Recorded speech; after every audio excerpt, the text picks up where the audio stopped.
بسم اللہ الرحمن الرحیم۔ انشاء وائس کے ناظرین کو ہمارا سلام پہنچے۔ یہ نومبر 1971 کی بات ہے کہ ہندوستان کی طرف سے فوجی نقل و حمل کی اطلاع ملی۔ پاک فضائیہ حرکت میں آئی اور یہ افسر اپنے F-86 سیبر طیارے سمیت کل 3 سیبر طیاروں کے گروپ میں غریب پور کے مقام پر بھارتی فوج کی سکھ ریجمنٹ کی زمینی پوزیشن پر کارروائی کرنے میں مصروف ہو گئے۔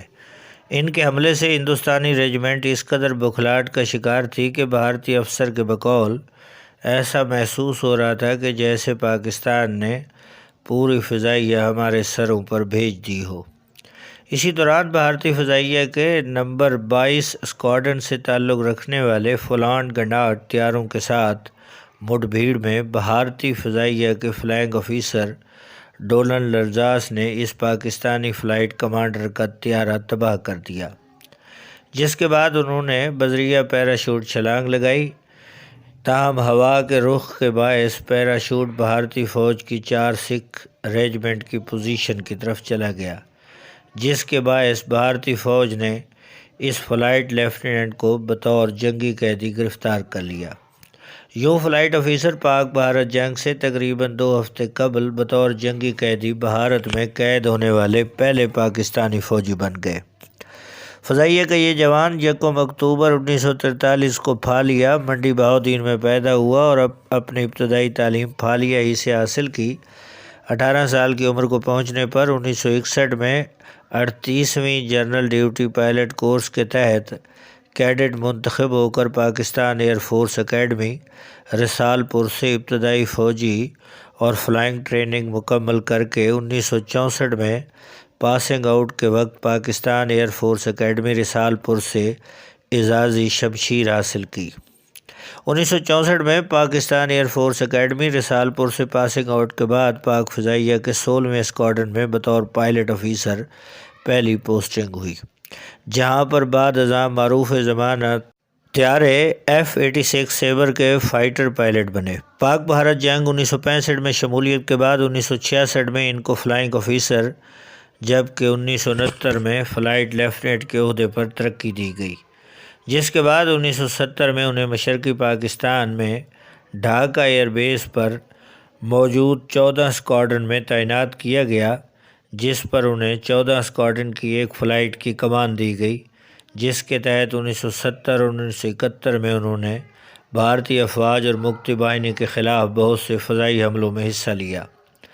ناظرین، اب یہ جوان جنگی قیدی بن چکا تھا۔ بھارتی افسر کے بقول پائلٹ لمبے قد اور صحت مند جسم کا مالک تھا، جو کہ صورتحال سے پریشان مگر چہرے سے بہادری واضح تھی۔ اس کے ماتھے پر زخم کا نشان تھا۔ بھارتی افسر کہتے ہیں کہ فوجی طریقہ کار کے تحت میں اس پائلٹ کو لے کر بٹالین ہیڈ کوارٹر آ گیا، جہاں پر ڈاکٹر نے اس کے زخم پر پٹی کی۔ بھارتی افسر اس سے تحقیقات کرنے لگا۔ اس پائلٹ کو کلکتہ شہر کے قریب واقع فورٹ ولیم نامی قلعے میں تقریباً 1.5 سال بطور جنگی قیدی کے رکھنے کے بعد واپس پاکستان کے حوالے کیا گیا۔ باقی فوجیوں کے ساتھ یہ بھی پاکستان واپس آئے۔ وطن واپسی کے بعد ان کو پاک فضائیہ کے ایئر وار کالج میں وار کورس کے لیے بھجوایا گیا، جہاں سے 1976 میں وار سٹڈیز میں ماسٹر کی ڈگری حاصل کی۔ بعد ازاں 1977 میں اسکواڈرن لیڈر کے عہدے پر ترقی ملنے کے بعد انہیں پاک فضائیہ کے سرگودا ایئر بیس پر قائم کمبیٹ کمانڈر اسکول میں بطور انسٹرکٹر تعینات کر دیا گیا۔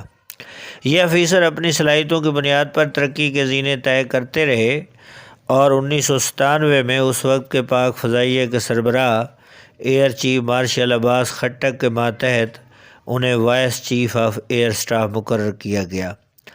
8 نومبر 1997 کو اس وقت کے وزیر اعظم پاکستان نواز شریف نے انہیں ترقی دے کر پاک فضائیہ کا سربراہ بنایا۔ یوں یہ بھارت کی قید میں رہنے والے پرویز مہدی قریشی پاک فضائیہ کے 8ویں سربراہ بن گئے۔ بھارت کی جانب سے ایٹمی دھماکوں کے جواب میں وفاقی کابینہ کی نیشنل سیکیورٹی میٹنگ کے دوران ایئر چیف مارشل پرویز مہدی قریشی نے پاکستان کی طرف سے نہ صرف ایٹمی دھماکے کرنے کی حمایت کی بلکہ اس کے ساتھ ساتھ ایٹمی دھماکوں کے لیے ایٹمی تجرباتی بموں کو پاک فضائیہ KC-130H طیاروں کے ذریعے چاغی منتقلی کے دوران اہم کردار ادا کیا۔ جنرل پرویز مشرف کے بطور صدر پاکستان دور حکومت میں مورخہ 20 نومبر 2000 کو ایئر چیف مارشل پرویز مہدی قریشی پاک فضائیہ میں تقریباً 39 سال خدمات سر انجام دینے کے بعد ریٹائر ہو گئے۔ ناظرین، یہ تھے وہ پاک فوج کے جوان جو جنگی قیدی کے بعد پاکستان ایئر فورس کے سربراہ بنے۔